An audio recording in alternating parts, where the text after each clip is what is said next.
আসসালামু আলাইকুম। আমি কল্পনা বৃষ্টি, মম কল্পনা কিচেনে আপনাদের স্বাগত। আশা করি আল্লাহর অশেষ মেহেরবানিতে আপনারা সবাই অনেক ভালো আছেন।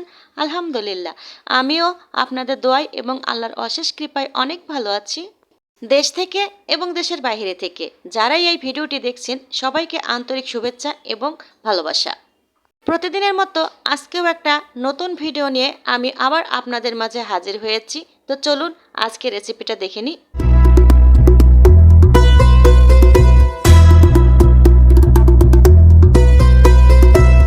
প্রথমে থাম্বনেল দেখেই হয়তো আপনারা বুঝে গিয়েছেন আজকে রেসিপিটা কি হতে যাচ্ছে। প্রথমেই আমি আপনাদেরকে বলেছি আমি প্রতিদিন যেটা রান্না করি সেটাই আমি রেসিপি আকারে আপনাদের মাঝে আমি শেয়ার করি। আজও তার ব্যতিক্রম হবে না। আজকেও আমি লাঞ্চে যেটা রান্না করেছি সেটাই আমি আপনাদের সঙ্গে শেয়ার করব। হ্যাঁ বন্ধুরা, আজকে রেসিপিটা হচ্ছে পাবদা মাছ কষা ভুনা। আমি কিভাবে পাবদা মাছ না ভেজে কষিয়ে রান্না করি সেটাই আমি আপনাদের মাঝে শেয়ার করব। তো চলুন উপকরণগুলো একবার দেখে নিই। এই যে আমি এখানে একেবারে ফ্রেশ কিন্তু পাবদা মাছ নিয়ে নিয়েছি কিছু। আমি সবগুলো কিন্তু রান্না করব না, 4টা মতো এখান থেকে আমি রান্না করব।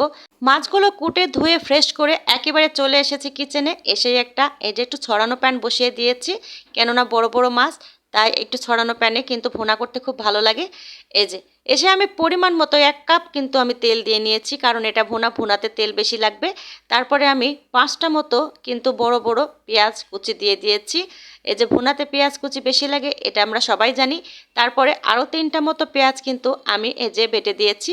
পেঁয়াজ বাটা দেওয়ার পরে দিয়ে দিয়েছি এই যে রসুন বাটা 1 চামচ। তারপরে দিয়ে দিয়েছি আদা চামচ আদা বাটা। আমরা পাবদা মাছে একটু আদা বাটা খাই, আপনারা দিতেও পারেন নাও পারেন। তারপরে কাঁচামরিচ দিয়ে দিয়েছি 1/2 চামচ মতো।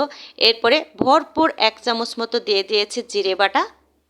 বাটা মশলাগুলো দেওয়ার পরে আমি যে বাটিটা ধুয়ে পানির একটু লাগবে সেটা আমি বাটিটা ধুয়েই কিন্তু দিয়ে দিয়েছি। খেয়াল রাখতে হবে ভুনা কিন্তু এই যে মশলা কষানোর মধ্যেই কিন্তু টেস্ট আসবে। এই যে মশলাটা কষিয়ে নেওয়ার পরে এবার আমি গুঁড়ো মশলাগুলো ইউজ করব, তাই ভরপুর কিন্তু আমি লবণ দিয়ে নিয়েছি, পরে লাগলে আবার দেব। তারপরে আধা চামচ মতো দিয়ে দিয়েছি হলুদের গুঁড়ো। এরপরে দিয়ে দিয়েছি আধা চামচ মতো মরিচের গুঁড়ো। এরপরে দিয়ে দিলাম আধা চামচের একটু কম ধনে গুঁড়ো, কেননা আমি কাঁচামরিচ ইউজ করেছি দেখি আমি কিন্তু আধা চামচ মতো শুকনো গুঁড়া ইউজ করেছি। আমি তরকারি কালারটা একেবারে হলুদ এবং সবুজ রাখতে চাচ্ছি। এই যে দেখুন আমি কিভাবে পাবদা মাছটা এই যে ধুয়েছি, একেবারে ফ্রেশ একদম ধবধবে সাদা করে ধুয়েছি। দেখুন পাবদা মাছের উপরে গায়ে কিন্তু একটা কালো কালার থাকে, সেটা কিন্তু একদম ধবধবে করে ধুয়ে নিতে হবে। দেখুন কত সুন্দর একেবারে সাদা ধবধবে হয়ে গেছে। এবার মশলাটা কষানোর পরে আমি মশলার ভেতরে এই যে দিয়ে দেব পাবদা মাছটা। খুব সাবধানে কিন্তু মশলার সঙ্গে পাবদা মাছটাকে সুন্দর করে কষিয়ে নিতে হবে, কারণ এটা হলে কষাবো না। এই যে দেখুন আমি কিন্তু না ভেজেই কিন্তু এই যে মাছটাকে কষিয়ে নিয়েছি। দেখুন 5 মিনিট মতো সুন্দরভাবে আস্তে আস্তে কষানোর পরে এ পর্যায়ে এসে সামান্য পরিমাণ কিন্তু পানি দিতে হবে, কেননা পাবদা মাছ অনেকটা নরম, তাই পানি বেশি লাগবে না। এভাবেই অল্প করে পানি দেওয়ার পরে সুন্দরভাবে নাড়াচাড়া করে মশলার সঙ্গে মাছটাকে মিশিয়ে দিতে হবে। দেওয়ার পরে এই যে আস্তে আস্তে ফুটতে দিতে হবে, বেশি সময় কিন্তু লাগবে না। দেখুন আমি আপনাদেরকে উঠিয়ে দেখাচ্ছি কেমন হয়েছে পাবদা মাছ আমার। দেখুন একেবারে গোটাই কিন্তু থেকে যাবে, আর কালারটা কিন্তু খুব সুন্দর আসবে, না লাল না সবুজ, একেবারে সবুজ আর একেবারে হলুদের মাঝখানে কিন্তু আসবে।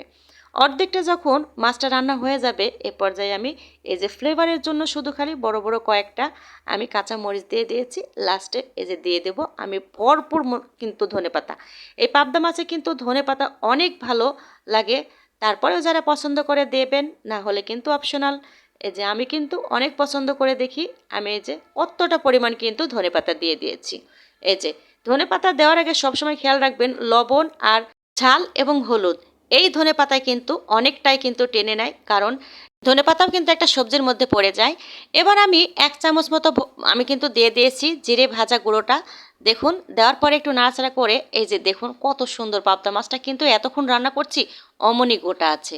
এই যে কষিয়ে রানতে হলে সবসময় খেয়াল রাখতে হবে মাছটা যেন না ভেঙে যায়। দেখুন কত সুন্দর আমি একেবারে গোটায় রেখেছি মাছটা। এভাবে আস্তে আস্তে নাড়াচাড়া করে আরও একটু পানি কিন্তু কমিয়ে নিতে হবে। এই যে দেখুন এই মাছটাও দেখুন কত সুন্দর একেবারে গোটা আছে, আর কালারটা একেবারে দুধ এবং সবুজ একটা রং নিয়ে এসেছে। এই তো হয়ে গিয়েছে আমার। এই যে দেখুন পাবদা মাছের ভুনাটা কিন্তু কষানো ভুনা। আপনারা কিন্তু এই যে দেখুন যে ভুনার ঝোলটা আর পেঁয়াজটা আছে এটা দিয়েই কিন্তু 1 প্লেট গরম ভাত কিন্তু খেয়ে ফেলতে পারবেন। এত সুন্দর টেস্ট হয় এই ভুনাটা, কষা ভুনাটা। দেখুন কত সুন্দর একেবারে গোটায় আছে। এই তো হয়ে গেল আমার সেই কাঙ্ক্ষিত পাবদা মাছের কষা ভুনা। এইভাবে আপনারা পাবদা মাছ দিয়ে কষা ভুনা আপনারা একবার করে খেয়ে অবশ্যই আমাকে কমেন্টসের মাধ্যমে জানাবেন কেমন হয়েছিল। যে কোনো মাছই হোক না কেন কষানো যদি ভুনা করতে চান ঠিক এইভাবে এই রেসিপিটা দেখে কিন্তু ফলো করে আপনারা কষা ভুনা কিন্তু বানিয়ে নিতে পারেন। এমন কষা ভুনা মাছ আর যদি সঙ্গে একটু মসুরির ডাউল থাকে আর কি লাগে বলুন। লাঞ্চে ভরপুর কিন্তু একটা পেট ভরে খাবারের এই যে রেসিপি হয়ে গিয়েছে আজকে। নতুন ভাই ও বোনেরা কখনো যদি আপনারা কষা ভুনা মাছ যদি না করে থাকেন তাহলে অবশ্যই এই রেসিপিটা দেখে একবার ট্রাই করে দেখুন।